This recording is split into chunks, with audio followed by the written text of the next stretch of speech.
Hello guys, আসসালামু আলাইকুম।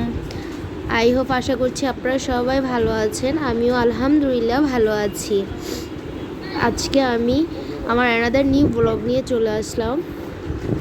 আমি আমার ছাদ বাগানের কিছু গাছ লাগিয়েছি, সেটা আমি আপনাদের সাথে শেয়ার করব।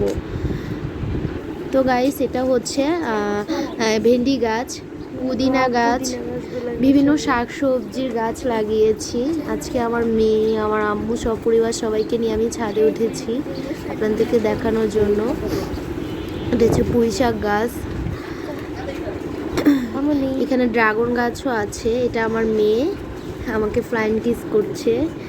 এখানে গাছ বুনবো, সেই পরিচর্যাটা করছি। মাটি প্রিপেয়ার করা হচ্ছে।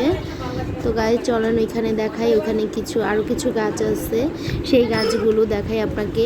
তুলসী গাছ, কিছু ওষুধীয় গাছ আছে। এইটাও হচ্ছে করলা গাছ। করলা গাছে সুন্দর একটা ফুল এসেছে, মাশাআল্লাহ। এই গাছে আমরা প্রচুর করলা ধরেছে।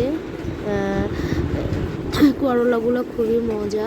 এখানে একটা পেঁপে গাছ আছে, সেই গাছে এখনও ফল ধরেনি, বাট ফল ধরলে আমি আপনাদের সাথে শেয়ার করব সেটাও। এটা হচ্ছে কচু গাছ, এটা হচ্ছে একটা ফ্লাওয়ার গাছ। তো বিভিন্ন ধরনের শাক সবজি, বিভিন্ন ভ্যারাইটিস কিছু গাছ আছে, এটাই আপনাদের সাথে শেয়ার করলাম। আমার ছাদ বাগানটা আপনাদের কাছে আসলে কেমন লেগেছে সেটা অবশ্যই আমাকে কমেন্ট করে জানাবেন। এটা হচ্ছে জালি কুমড়া গাছ।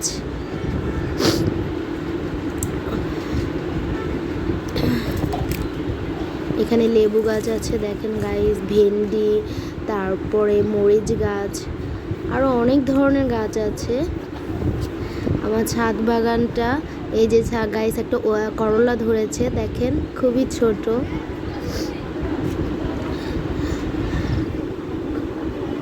এটা হচ্ছে লাউ গাছ।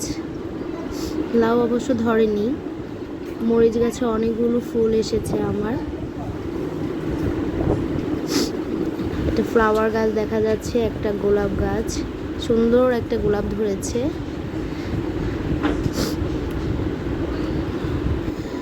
যাই হোক গাইজ, সবাই ভালো থাকবেন। আমার ব্লগটা আমি এখানেই শেষ করছি। সবাই অবশ্যই আমার ব্লগ যদি আপনাদের ভালো লাগে, অবশ্যই একটা কমেন্ট করবেন, শেয়ার করবেন। ওকে গাইজ, আল্লাহ হাফেজ, আসসালামু আলাইকুম।